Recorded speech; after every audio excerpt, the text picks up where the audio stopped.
Hello नमस्कार दोस्तों। आप सभी को झारखंडी जोहार और इसके साथ ही आप सभी का स्वागत है मेरे इस यूट्यूब चैनल प्रशांत जेएस ऑफिशियल में। जैसा कि आप देख सकते हैं कि मैं पिछले 2-3 दिनों से 14th जेपीएससी का जो खोरठा लैंग्वेज पेपर है उसकी कक्षाएं मैं ले रहा हूं और मैं अपने इस यूट्यूब चैनल के माध्यम से फुल सिलेबस खोरठा का कंप्लीट कराने वाला हूं अपने नोट्स के साथ। और यदि आप मेरा इस यूट्यूब चैनल और मेरे डिस्कशन को सुनते हैं तो आपको इसके अलावा कुछ और पढ़ने की आवश्यकता नहीं पड़ेगी। आप इस डिस्कशन को सुनिए, मैं नोट्स जो अपने टेलीग्राम ग्रुप में डालूँगा उसको पढ़िए और आंसर राइटिंग करिए। और आप कहीं भी दिक्कत होती है तो मुझे उस टेलीग्राम ग्रुप में मैसेज करिए, मैं आपके साथ उपस्थित होऊँगा और आपका खोरठा का पूरा सिलेबस 0 से लेकर के 100% तक मैं कंप्लीट कराऊँगा। चलिए उसी कड़ी में आज का लेक्चर जो है वो स्टार्ट करते हैं। आज का लेक्चर नंबर 2 है और आज स्टार्ट करेंगे हम खोरठा का व्याकरण वचन। आप इसे सिलेबस के रूप में भी देख सकते हैं। यहाँ पे कल हमने खोरठा भाषा की विशेषताएं इसका लेक्चर लिया था। आज हम लोग खोरठा भाषा का व्याकरण जिसमें बहुत सारी चीज़ें हैं, तो उसमें वचन को आज स्टार्ट करने जा रहा हूँ। तो चलिए वचन को क्वेश्चन आंसर फॉर्मेट में हम लोग देखते हैं।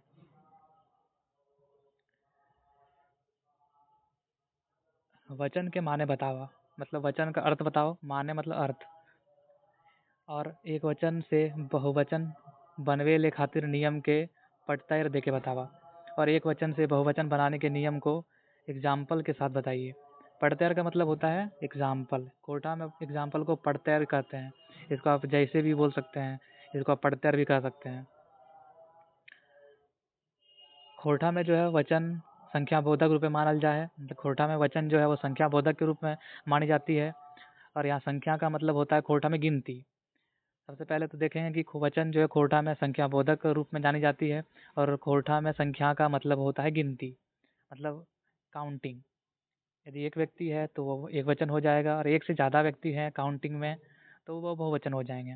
इसी प्रकार डॉक्टर ए के झा भी कहते हैं कि ए के झा के अनुसार वचन माने होवे है गिनती। वचन का मतलब होता है गिनती, माने मतलब अर्थ उसका यह है कि जिस शब्द से संज्ञा के भाव फुर्चाए, मतलब संख्या के भाव फुर्चाए, मतलब काउंटिंग के जो भाव यदि किसी से निकलता है तो उस गिनती को ही वचन कहते हैं। आप यहाँ देख सकते हैं कि संख्या को इस प्रकार हमने लिखा है और शब्द को मैंने इस प्रकार लिखा है। खोरठा में इस प्रकार लिखा जाता है। भाव हो गया, फुर्चा है मतलब उसका अर्थ निकलता है, अर्थ स्पष्ट होता है। आपको भी इस प्रकार खोरठा के एक एक वर्ड को यूज करना है जिससे आपका एग्जाम में मार्क्स ज़्यादा उठाने की संभावना बढ़ जाती है। फुरझाना का मतलब यहाँ पे आप देख सकते हैं इसका अर्थ स्पष्ट होना। चलिए आगे बढ़ते हैं। तो मैंने उसे एक डायग्राम के रूप में भी दिखा दिया, खोरठा के वचन, एक वचन और बहुवचन। आप यहाँ नीचे देखेंगे एक वचन के रूप में क्या हो गया, इसका अब डिफिनेशन जानेंगे और एग्जाम्पल जानेंगे। यही करना है आपको और इससे ज़्यादा कुछ नहीं करना है। यहाँ संख्या में एगो बोध होवे है, मतलब यहाँ संख्या में क्या होता है, एक का बोध होता है और ओकरा एक वचन कहल जाए। मतलब जहाँ पे संख्या में एक का बोध हो उसे एक वचन कहेंगे। एग्जाम्पल के लिए आदमी, एक आदमी, किताब, एक किताब, कड़रू, एक कड़ा मतलब भैंस, आरो आरो इत्यादि को यहाँ पे हम लोग कैसे लिखेंगे, आरो आरो के रूप में लिखते हैं। चलिए आगे बढ़ते हैं। आगे देखेंगे कि बहुवचन का यहाँ पे फिर से वही डिफिनेशन और एग्जाम्पल। यहाँ संख्या में एगो से बेसी बोध होवे है, मतलब यहाँ पे संख्या में एक से ज़्यादा का बोध होता है, ओकरा बहुवचन कहल जाए। मतलब जहाँ पे संख्या एक से ज़्यादा बोध करा रही हो तो उसे बहुवचन कहेंगे। जैसे एग्जाम्पल के लिए आदमीयन मतलब और बहुत सारे आदमी, किताबवैन बहुत सारे किताब, आरो आरो मतलब इत्यादि। आगे जो सेकंड पार्ट था क्वेश्चन का कि एक वचन से बहुवचन बनाने के क्या क्या नियम हैं, उसकी ओर उसकी चर्चा हम लोग करने जा रहे हैं। एक वचन से बहुवचन बनाए के नियम पहला नियम क्या हो गया, वहीन जोड़ करके। तो खेत है तो खेत में वहीन जोड़ दिए तो क्या हो गया, खेत वहीन, खेतवैन। गुरु में वैन जुड़ गया तो गरुवैन। ठीक है, तो आपको ऐसे ही उसका एक नियम डाल करके और 2 एग्जाम्पल दिखा देना है, इससे आपको कुछ नहीं करना है। आगे नियम जो दूसरा है आइन जोड़ करके, पहले हम लोग वाइन देखें अब आइन देखेंगे। जैसे जनी है, जनी प्लस आइन, जनियन, छोड़ी प्लस आइन, छोड़ियन, इस तरह करके। तीसरा नियम जो है वो या वा जोड़ करके है, या वा। सोनार, सोनार को सोनरा भी बोल सकते हैं, या आकार जुड़ गया लास्ट में, और सुनरवा, सुनरवा भी हो गया। फिर बेटा, फिर बेटा से बेटवा हो गया। आगे जो चौथा नियम है, गुला और गुलीन जोड़ के। गुला और गुलीन जो है खोरठा में वो बहुवचन बोधक शब्द है, और जहाँ भी आपको मिले गुला या गुलीन तो वहाँ वो बहुवचन हो गया। आपको आँख मुंद करके या मान लेना है कि वो बहुवचन है। जैसे गीदड़ गुला, गीदड़ एक न्यूट्रल वर्ड है, मतलब वो लड़का लड़की दोनों के लिए यूज होता है, और उसमें गुला जोड़ दिए हैं तो गीदड़ गुला मतलब बहुत सारा बच्चे। मास्टर गुला मतलब बहुत सारे मास्टर, शिक्षक।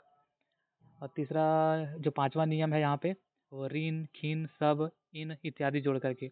रीन जैसे हम से हामिन हो गया, खीन एक से यकीन हो गया, फिर इन से हामिन हो गया, सब, हामिन सब हो गया, जैसे हामिन सब फिर यकीन, खीन से यकीन हो गया, और वहीं आप लास्टली दो में आप जब अंत करते हैं तो निष्कर्ष उसका जो है वो 2 लाइन में कंप्लीट करिए, ज़्यादा आपको लिखने की ज़रूरत नहीं है। माहिर कुट के मतलब निष्कर्षतः, माहिर कुट के मतलब निष्कर्षतः, माहिर कुट के कहल जाए पारे की मतलब निष्कर्षतः यह कहा जा सकता है कि खोरठाएँ, खोरठा में, खोरठाएँ मतलब खोरठा में, वचन के प्रयोग सरल भेटा है, मतलब उतना जटिल नहीं है, बहुत सरल है।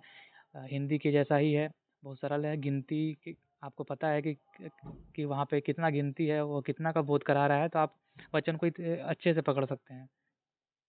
आर खोरठा व्याकरण गजायल और तलियायल है। वही है कि निष्कर्षतः यह कहा जाता है कि खोरठा का वचन का जो प्रयोग है बहुत सरल है, और खोरठा का जो व्याकरण है गजगजायल और तलियायल है। यहाँ पे खोरठा का ये ठेठ खोरठा, खोरठा वर्ड है गजगजायल। गजगजायल मतलब है कि बहुत समृद्ध है, और तलियायल का भी मतलब वही समृद्धि हो गई। तो यहाँ इस प्रकार आप देखेंगे कि जो निष्कर्ष है वो भी खत्म होता है, और आप जो 7 मार्क्स का जो क्वेश्चन है वचन को लेकर के जो आने वाला है, इसमें आप मैक्सिमम 6 मार्क्स उठा लेंगे यदि ऐसा लिखते हैं तो।